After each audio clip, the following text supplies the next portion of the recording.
Yeah, it's early in the morning, quote unquote. It's technically 1 p.m., but It's still before the It's morning at Burning. yes, it's morning before the somewhere. dust storm. It's before the midday dust storm. Exactly. So welcome to the Burning Man panel. My name is Nitram or Martin, whichever you prefer. To start with, we're going to do a 5-minute group meditation.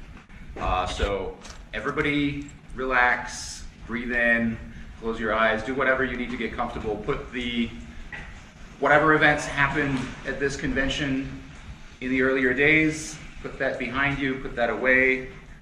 Recognize that your thoughts are just thoughts, and close your eyes, focus on your breath, do whatever meditation technique works for you. This is going to give us all an opportunity to get comfortable and relaxed and centered, and it's also going to give people a time to stream in so that they don't miss the start of the presentation.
Slowly open your eyes.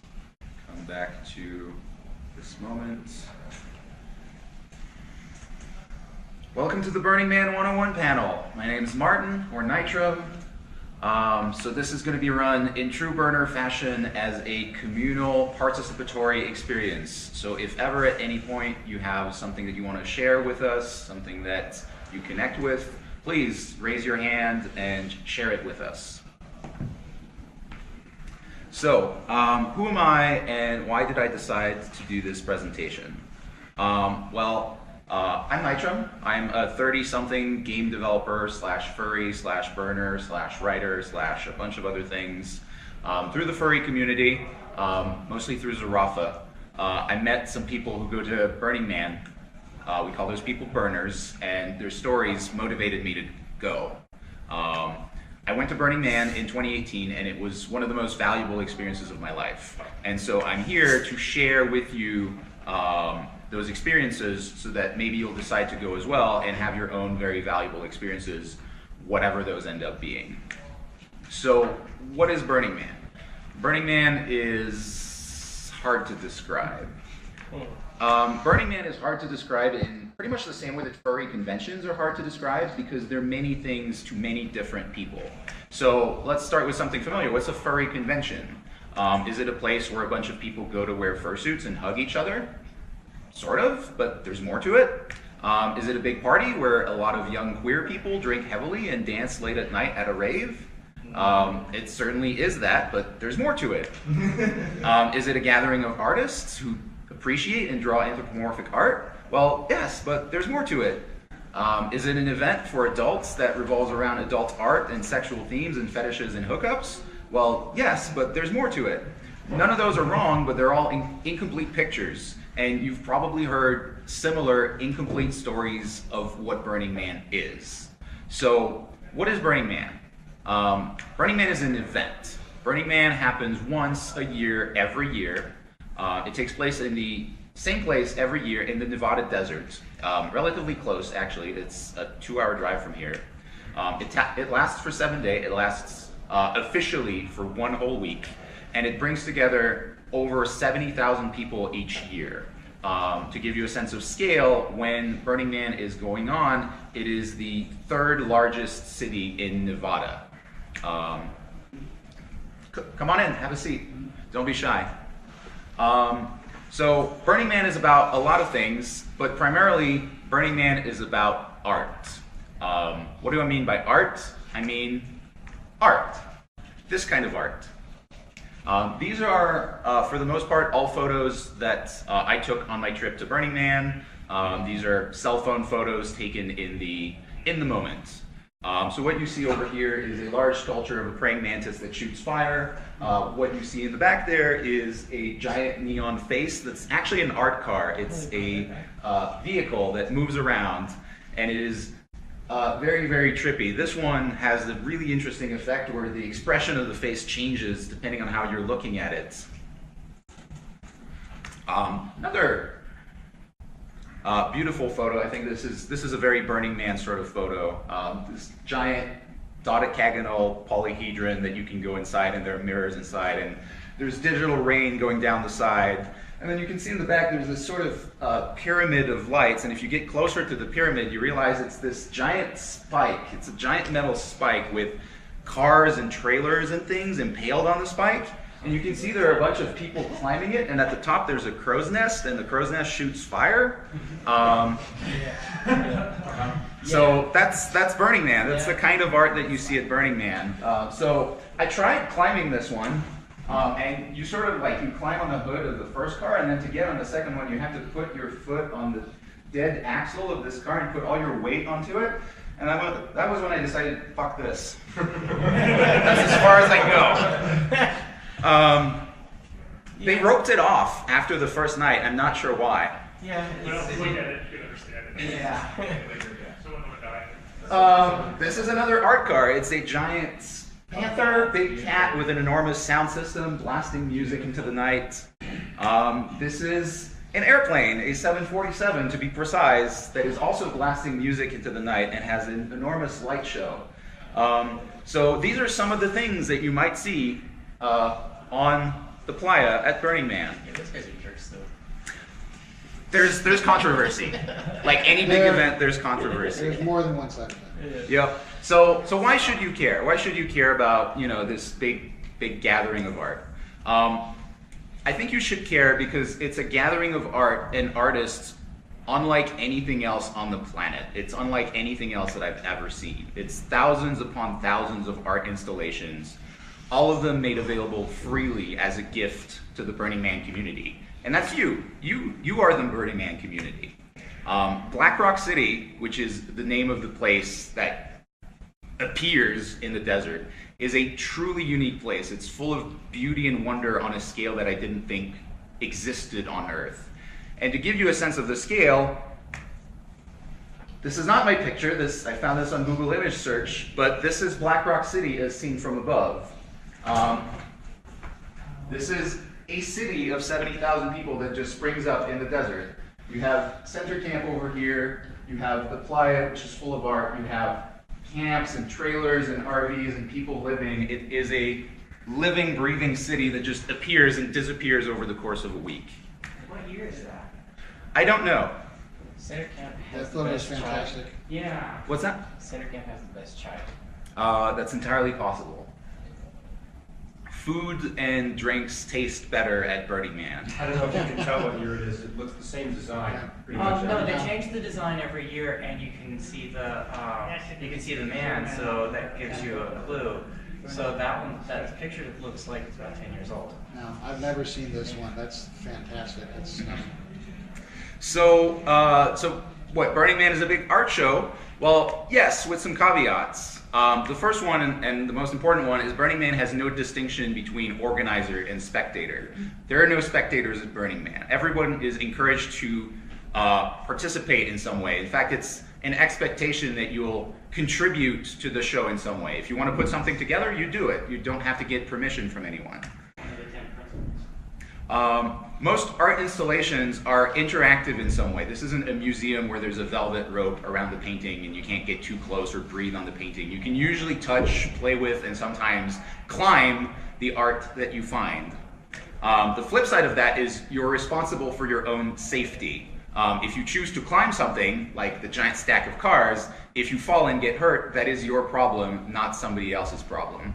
A lot of art installations feature large open flames, which look awesome, but don't get too close because you will burn yourself. There is nothing to protect you from your own decisions. You alone will face the consequences of your action. Burning Man has this motto, which I'm very fond of. Safety comes third. It's up to you to decide what comes first or second. But this is a very good illustration of that principle. It's the red hot flaming cock.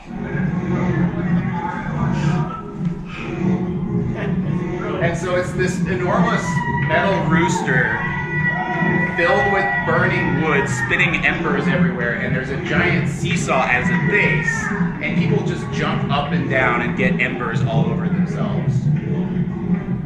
So yes, safety third. fantastic. Okay, so you've sold me, I want to go. Great, now's a good time to talk about where Burning Man takes place. Burning Man takes place in the desert, in Nevada, roughly 120 miles from here.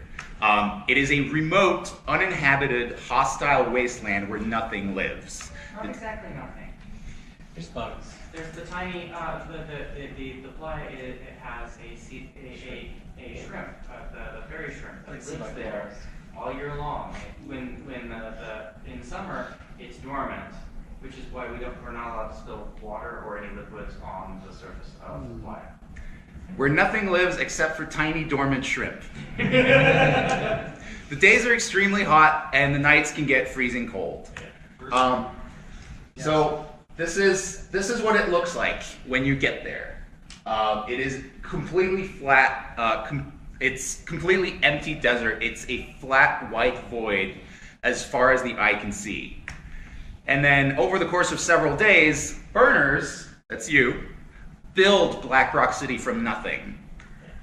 And then a massive, beautiful city appears in the middle of the desert through the hard work of thousands of people, including your hard work. And then after the event, the city disappears. Everything that was brought in is packed and carried out. And the playa is returned to its original state, a completely empty white void with no trace of the event left behind. So the city is built, lived in, and deconstructed in a single week? Pretty much. One of Burning Man's most important principles is leaving no trace.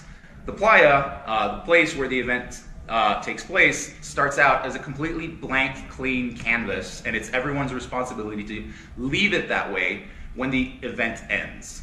So is this leave no trace an environmental thing? It's a lot of things to a lot of different people, but in a very concrete sense, it's necessary for the event to continue existing. Burning Man happens on land owned by the US government, and so if we make a big mess of it, there won't be a Burning Man the following year. For me, leave no trace is about beauty. There's a very real beauty to the empty void of the playa, and nothing ruins it faster than cigarette butts and food wrappers. So the playa, to me, is a beautiful work of art. Please don't trash it. So if you're used to FurCons, you might be asking, like, is there a hotel? No, there is no hotel. Burning Man takes place very far from civilization. There is no traffic to and from the event. Everybody lives in Black Rock City.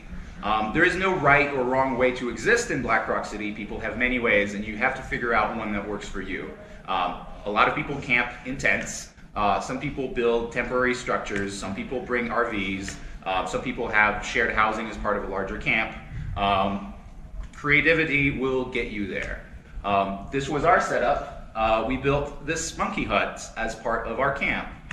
This was one of our campmates' monkey hut. I think this might have been yours. This is what it looked like. We built a monkey hut that connected to like this hexayurt thing, and we just crouch down into the hexayurt, and we'd have our own little living space. This is another camp, and they have their own setup. This is a view of everybody's setup. You can see like trailers and tents and all that stuff. So it's kind of like going camping, right? Yeah, with some caveats. One of Burning Man's core principles is radical self-reliance. So again, you are responsible for your own safety. Going to Burning Man is a harsh, challenging survival experience. There's no grocery store that you can go to when something goes wrong. You're expected to bring in everything that you need to survive for the duration of the event. You bring your own food, you bring your own water, your own medical supplies, your own clothes, your own lodgings, your own kitchen supplies, your own transportation, your own research, and your own self-discipline. Nothing is provided by the event itself, with the exception of toilets, and they're not great. There are no showers, there's no running water, there's no electricity, there's no Wi-Fi, there's nothing except for what you bring, and it's up to you to decide what you will need. This is what you might look like after a few days at Burning Man. I assure you I was feeling fantastic when that photo was taken. One thing that I hear people ask all the time, wait, there are no showers? Doesn't everyone smell really bad? And surprisingly, no. The weather is extremely hot and dry, and everyone is almost always covered with playa dust, which acts as a natural deodorant. It essentially kills the bacteria that normally causes bad smells. In fact, the next playa over has a mine that mines the ingredients that are put into deodorant. And although people don't smell bad, going to Burning Man is going to expose you to a lot of unpleasant circumstances. You're going to scrape your skin, you're going to bruise your knees, you're going to get dust in your eyes, you're going to get woken up in the middle of the night by loud music and a lot of other things. And you're going to come to discover that you can actually survive just fine without all of the comforts of modern society. You're much tougher than you think, so don't be afraid of a few smelly people. Dust? Did you say dust? Yes, dust everywhere. How many days did it take for you to get used to the dust?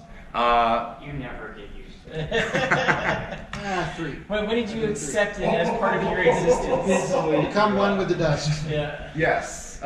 So this is a very nice photo of an incoming dust storm. And I think this was actually taken this year because the K sign says Kinoshita. What the fuck? So the playa is covered in a very fine alkaline dust. That means it's basic. It's a pH thing. It's the opposite of acid. And it's everywhere, and it gets into everything. When the wind kicks it up, which happens often, it forms large dust clouds, or dust storms even. And dust storms get pretty severe with whiteout conditions that make it impossible to see further than 5 feet. This dust is bad for you, so always, always, always carry a dust mask and goggles. E100 is best. Yep. So does that mean everyone walks around with their face fully covered all the time? No, but you should always have your mask and your goggles on you at all time. Dust storms can happen very unpredictably, and being caught in one without protection is extremely bad. On the plus side, you'll look really cool in photos. So how much does all of this cost? Well, a ticket to enter the event costs about $400 per person, and you'll probably need a vehicle pass, so that's another $100. And from there, you're responsible for your own living arrangements, but you can easily spend like $1,000 to $2,000 just buying supplies and renting equipment. I don't recommend cheaping out on your gear because saving $100 is not worth getting badly injured. If you join a camp, they might have something called camp dues, which serve to fund camp activities. It is worth noting that money does not work in Black Rock City. Money is not a thing. What? Burning Man follows a different model of society, one where traditional ideas of selling, buying, or trading things doesn't exist. Burning Man's model of society is based on gifting, where things are given freely and unconditionally with no expectation of receiving something in exchange. Go ahead. There's 2 exceptions to that. You going to talk about that? There are exactly 2 exceptions to this rule. Plans. There are exactly 2 exceptions to this rule. You can buy ice and you can buy coffee at center camp. And chai tea. So how does this gifting thing work? Like, that sounds kind of weird. All of Black Rock City is built on acts of gift giving. There are thousands of volunteers that give their time and energy to build and maintain the city's infrastructure, meaning the streets, the street signs, the lanterns, the porta potties, all of those things. Theme camps that host events where they gift something, food, drinks, music, activities, services, panels. All of the art installations on the playa are made freely available to you as a gift for your enjoyment.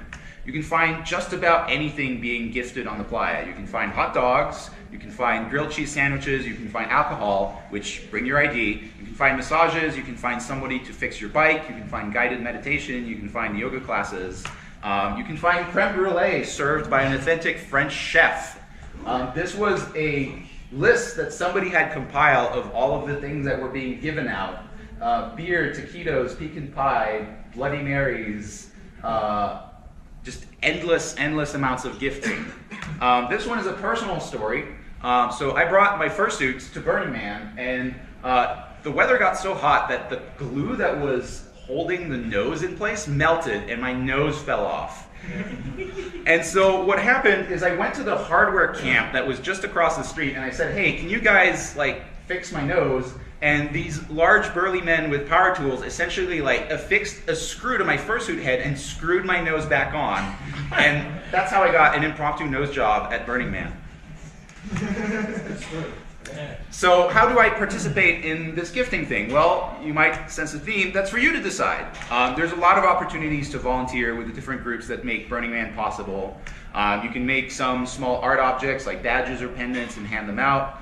You can cook food and share it with people that are passing by. Playa food always tastes better than regular food. You can bring extra supplies, things that people might forget to bring, like eye drops and hand creams and wet wipes, and gift them when somebody needs them. You can help out your campmates with their projects, or you can help them build, disassemble their stuff. What's the point though? For me, gifting is about the feeling of community that it creates. The people that are out there handing out hot dogs aren't doing it because they need to do it to make money. Like, it's not a fast food joint where everybody's miserable and hates their lives. They're doing it out of the kindness of their heart. They're doing it because they want you to have a good time. Everything that is on display at Burning Man is there because someone wants you to enjoy it. All of it was built because they love you. And living as part of a camp that adheres to this philosophy starts to feel like living in tribal society. We're all in this together. We're all responsible for each other's survival and well-being on a very basic level. It's a deeply humanizing experience. This is a photo of me and my campmates as we were leaving the event, and I felt a very strong connection, a very strong bond. These were people that I relied on for my life, for my survival, and I had basically never had this experience. Okay, so are there any other big surprises? To recap, we've discussed art, we've discussed participation, leaving no trace, survival, dust, gifting. Those are what I call the pillars of the experience. Burning Man has a formal list of the 10 principles that you should get familiar with. The 10 principles. The first one, radical inclusion. Everyone is welcome. Gifting. Burning Man is dedicated to gift giving. 3, decommodification. Burning Man is not for commercial exploitation.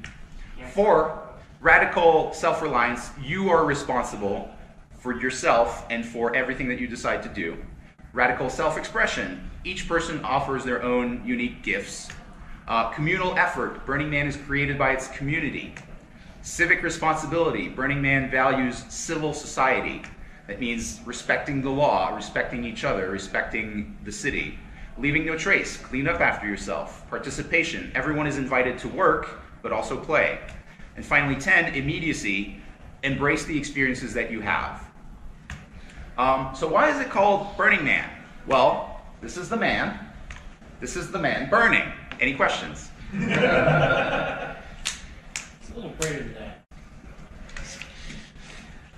It is an event. It is very, very explosive. They don't just light it on fire. They stuff it with explosives and fireworks and things. So do you have any cool pictures and stories that you can share? I do. So this ends the first part of the presentation, which is more of a lecture, like this is what you can expect at Burning Man.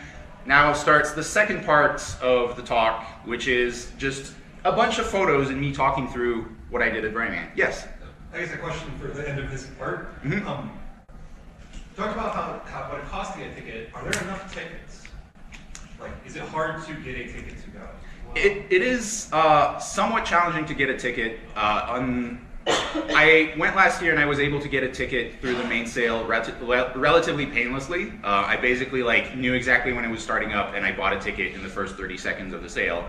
I imagine that the tickets went out of stock relatively quickly, but generally people are very good about getting you a ticket if you need one. If you talk to the people that you know, if you have contacts, people generally have tickets and you will be able to get one. Yes? Yeah, camps have camps that bring big things to give tickets and better position on the flyer, and they can they often have them out for their people to participate, and being participatory is another way to get a ticket. I've gotten a ticket from working on a big structure. I've gotten a ticket from being part of a camp, and I've bought them from main sale, and I've bought them from people on the secondary sale because sometimes people can't go after they bought the ticket. The ticket sale itself is, I frequently liken it to trying to get a hotel room in MFF. It's a disaster. But the big difference is, there's a saying, everybody who wants to go gets a ticket. So over the month from when the ticket sale happens to when the event happens, tickets come up, people have networks, and especially if you're in the furry community, everybody looks out for everybody, and just about everybody that wants to get a ticket will get a ticket. You have to sometimes wait and stress, but you will get a ticket and you will get to go if you want. You just stay in the networks and chats and things, and you'll find that everybody can eventually go. It just feels like an MFF hotel sale. Kind of like a hotel sale. You Right. can actually find a place. Yeah. Well, but the difference is there are people that just never find a room, or here, we just don't find a room. There, everybody gets a ticket eventually. Okay. Yes? Have you seen anyone flying into Burning Man, or is it all most Burning Man actually has, Black Rock City has an airport. It's serviced for several weeks before and after, so you can fly in. Some people, some people share tickets. Is how the big rich people come in. They come in this endless stream of helicopters. I camped by the airport last year. Oh my God! Some people came in Oregon, but they also do skydiving and stuff. All right, so on to the second part of the talk, which is basically just going to be pictures. So this is a picture of our U-Haul. So to give some backstory, I decided to go to Burning Man, and I had a lot of fear and anxiety around it.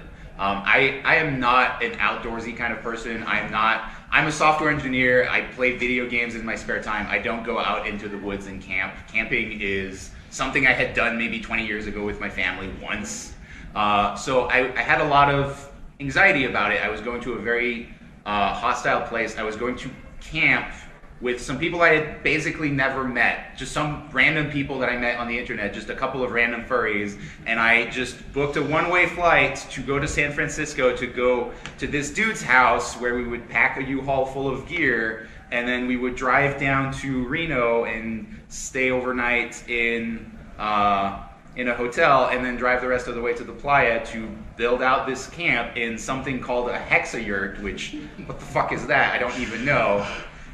So it was a very, very scary experience. But I did it, and I flew down to San Francisco and helped pack this U-Haul full of stuff, and that's where some of the knee scraping begins. And we drove down to the playa the very next day, and this is one of the things that you'll see on the way to Burning Man. Entire communities have basically built themselves around selling stuff to burners. I decided to buy myself a set of spare goggles and a mask, which was a great idea because it turns out I had packed my goggles and mask way deep in the U-Haul, and you need that when you get there. You don't have time to unpack your stuff. So, pro tip. This is Gerlach. This is a tiny community. This is the last vestige of civilization before you actually get to Black Rock City. It's a tiny town of maybe 200, 300 people, and we try very hard not to upset them. This is what it looks like when you get to the waiting area. So Quentin had told me, we're going to be getting there a few days early, and we're going to be waiting for several hours in line. And I didn't believe him. I said, we're getting there several days early. How bad of a line can there really be? And the answer is it took us 5 hours to get in. That's a complete... Yeah, that was a good day, actually. Yeah. Yeah, we were very fortunate that day. Yeah.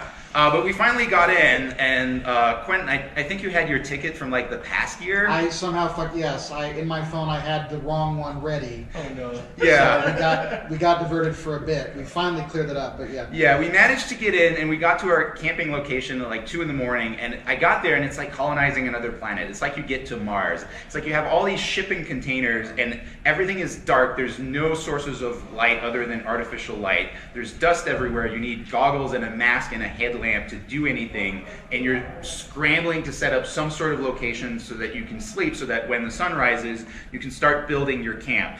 And that's what it looks like when you're building your camp in the dust. And over the course of building the camp, I wasn't brave enough to help build up this sign, but this was the paw sign of Camp Fur, which was great for helping you find your way home after a night on the playa. And I remember I went out onto the playa the first night after a day of sweating and having dust in my face and being miserable building this camp and seeing this. And I remember thinking why? Why do people come here and spend so much effort and money to put on this incredibly beautiful show in the middle of the desert in a place that's trying to kill them? And I never found an answer. It's just really beautiful. You're not allowed to do it elsewhere. This was one of the art pieces that I saw. You can see in the back there's the temple. The temple was still being built when we got there. This was one of their most complicated designs, and it was not open to the public. I was very eager to get into the temple, but it wasn't open. We're going to go back to it later. This was one of the art pieces that really, really hit me hard. It was these 3 wooden panels that spelled out YES with a bunch of poetry about life, death, mortality, the choices that you make, what they ultimately say about you, the sort of life that you lead. And it really hit me hard, and it spoke very intensely to what I was trying to do by coming to Burning Man. I was trying to step out of my own comfort zone. I was trying to be more than just this computer nerd that sits at home and plays video games. I was trying to go out into the world and engage with things that I hadn't engaged before. And this resonated very strongly with me, and I decided to go out and enjoy everything that the playa had to offer. And I went out and I saw all this stuff, and I drank and I danced, and I saw beauty beyond beauty. This is the sextant, not the sextant, that's something else. But the sextant has one of the coolest installations that I've ever seen. 2 giant Tesla coil controlled by a MIDI keyboard.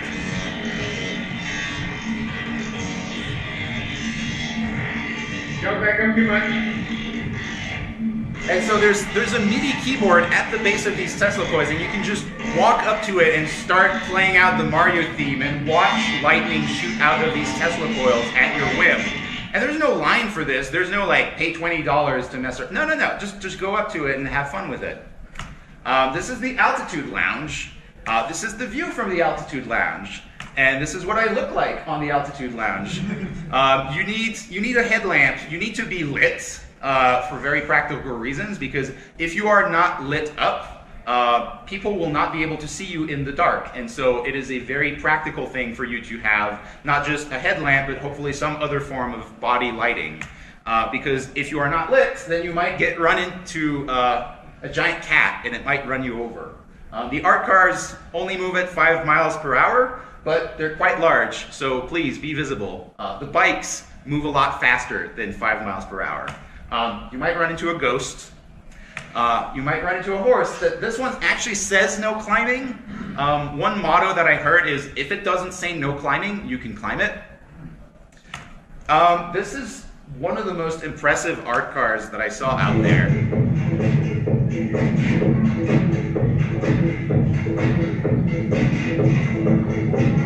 Oh, everyone listening to music that's being played 200 meters away.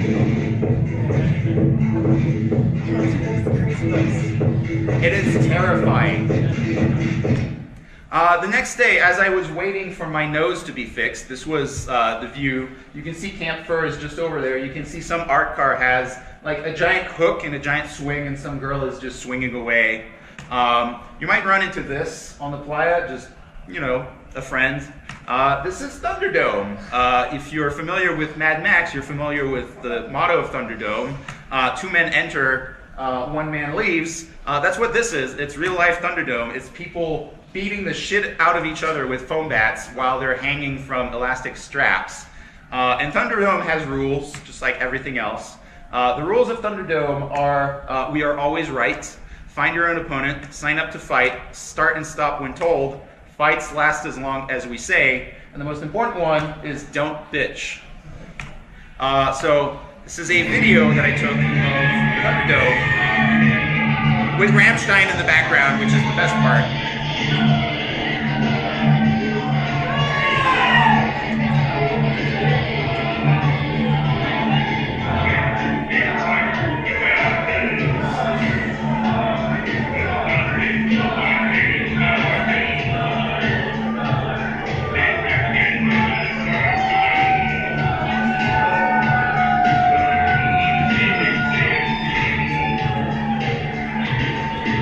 I love the guy with the staff.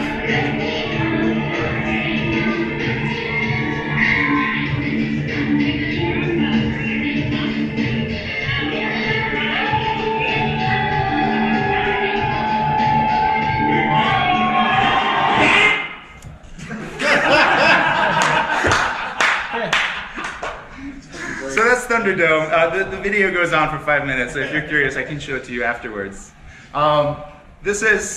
This is a chalkboard that people were drawing on, and it says the good stuff is outside of your comfort zone, which, having been outside of my comfort zone, I agree. This is a dragon. I love how this shitty cell phone picture came out. This is the kind of view that you have at night, neon lights everywhere. Again, for very practical reasons, there's a lot of people going around on bikes, and the bikes don't have the speed limit of the art cars. And there are no traffic rules, really, so bikes are just whizzing around everywhere. Being visible is for your own good. This was a sound camp. This was a beautiful structure with really chill music playing, bean bags on the ground if you wanted to just lie down and chill. I absolutely loved it. This was the plane, which a lot of controversy around this plane, surprisingly. But projecting this ridiculous light show into the night, it is unbelievably surreal to see.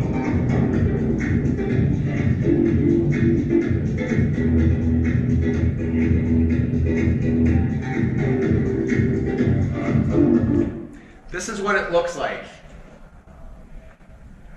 And this is what it looks like if you go inside, and it has some important advice for you.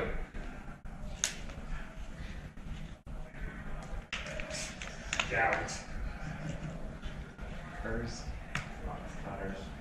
I took this. I went out to the temple one evening in dust storm conditions, and I went back to my bike and saw this this island of light surrounded by darkness in every direction. I thought that was very eloquent. This crazy bastard who's wearing a suit of metal in 40-degree-Celsius weather. I don't know how he does it. Probably is not very happy inside. This is Spartacus, who was waiting for us. He was waiting with us in line to go into Foam Against the Machine, which is a shower camp. And this one lady came over and offered to whip us, and he happily volunteered to be whipped. This is Foam Against the Machine. This is so I said that there are no showers at Burning Man, but of course people have thought, well, what if we gifted showers? And so this is technically not a group shower, but essentially you go in and you strip down to whatever level of nudity you are comfortable with, and you go into this giant plastic box and with 30 plus other people, and you all crammed into this box, and then you get sprayed down with foam, and then you get sprayed down with ice cold water, and then you come out and you have a naked dance party. It is a very interesting experience.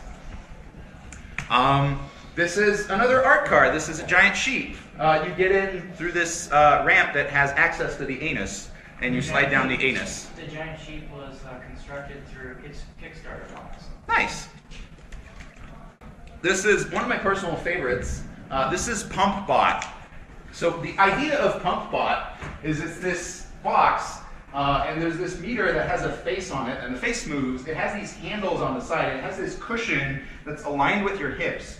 And so the idea is you grab onto the handle and you start pumping your hips while the robot says, "Pump me." And it laughs at you. And it's humiliating and hilarious. This is, just a seat that I found in the desert. No big deal.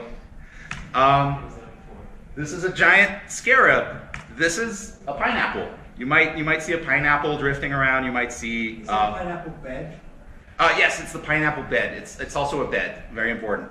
There's also the Golden Gate Bridge that you might see, drifting along. These kinds of things happen. This is a drapery that I noticed on my very last day at Camp Fur. It's gorgeous, and I think it's done by. Is it the same artist that did this shirt? It's Bastek. Yeah. Yeah, I think so. This is. Yeah, she's not there. Yeah, she's here. That's that one.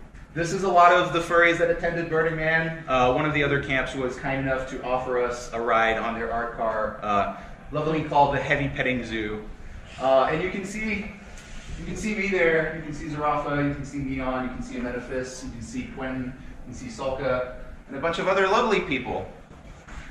So that's my Burning Man story. But I did one thing. I did leave one thing for last. I said I was going to come back to this. This is the temple. So the temple is a structure at the northern edge of the city, and the temple is a little bit different in mood from the rest of Black Rock City, where Black Rock City is a sort of celebratory, partying atmosphere. The temple is a more solemn, quiet, meditative place. The temple is where people go to leave things behind. And what that means for a lot of people is leaving memorials for loved ones that have passed away. And going into the temple is a very, very powerful experience. It is one of the most powerful experiences that I had there. You go inside and there are hundreds and hundreds of memorials that people have left, pictures, poems, photographs, writing, all for people that have passed away. Parents, children, cousins, best friends, pets, poems relating to mortality, parts of people that they want to leave behind, like their own trauma, their own issues. People go there and sit and meditate and pray and write. And I walked in there and I started crying in seconds. The best analogy that I can give for the temple is it's like attending 100 funerals all at once. It puts you in a very emotionally honest state of mind. It makes you stare dead on at your own mortality, your own fragility, the fragility of others. It shows you and it reminds you that all of the people that you know, all of the people that you love, your parents, your friends, will die, or you will die first. And I wanted to participate in this atmosphere. I wanted to participate in what the temple was offering, and so Zarafa was kind enough to gift me paper and a pen, and so I went back one night and I sat down in the temple in the sand, my back to one of the pillars, and I wrote for several hours. I wrote some of the hardest things that I've ever had to write. Essentially, a letter to all of my family members, and I wrote to my abusive parents essentially the things that I wanted to say before any of us passed away. Essentially, acknowledging all the harm that they had done, acknowledging the good that they had done, and acknowledging that I forgave them and wanted to move on. And it was very, very powerful, very, very emotional. I wrote this down, and then I contemplated what to do with the letter for some amount of time. Do I leave it behind in the temple to burn and never show it to the people that it's addressed to? I ended up deciding, no, I want this to be seen. I want this to be said. This deserves to be said. It deserves to be heard. And so I picked it up and I carried it out with me. And as I left, I took a marker, and as you might imagine from growing up in an abusive family, I've had a lot of trauma and issues that I've struggled with. I've struggled with anxiety and depression and suicidal ideation and anger and a lot of other very unpleasant parts of myself. And so I took a marker and I wrote in the very wood of the temple the things that I was determined to leave behind, the parts of myself that I didn't want anymore, that didn't serve me anymore. I wrote them in the wood of the temple, and I walked away, and I never went back until the very last day of the event, where everyone gathers around in this enormous perimeter around the temple, miles long, and everyone watches the temple burn with all of the offerings that are inside. It's very different from watching the man burn, where watching the man burn is a very large party. Watching the temple burn is a very emotional, solemn, quiet, mournful experience. And very often the only thing that you can hear is the sound of someone crying. And so after I came back to society, I decided I wanted to commemorate and immortalize this journey that I had at Burning Man and the things that I wanted to leave behind and the promise that I made to myself. And I commissioned a furry artist that has been a dear friend to me, that means a lot to me, and their art is very, very significant to people. And I commissioned this piece, which you might have seen. And this piece represents a promise to myself to leave behind the things that don't serve me anymore, to remember all of the things that I experienced at Burning Man, and to essentially be reborn after that experience. And that is the end of my presentation. Thank you.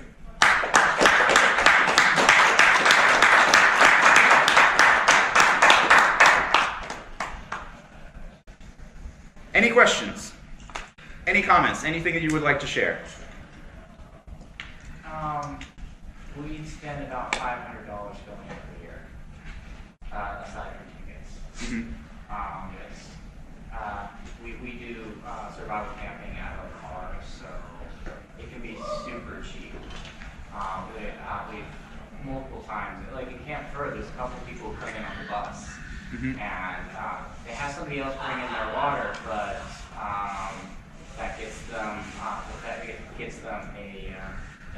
a slight discount, and so all they need is their pumpkin and shade. Very cool.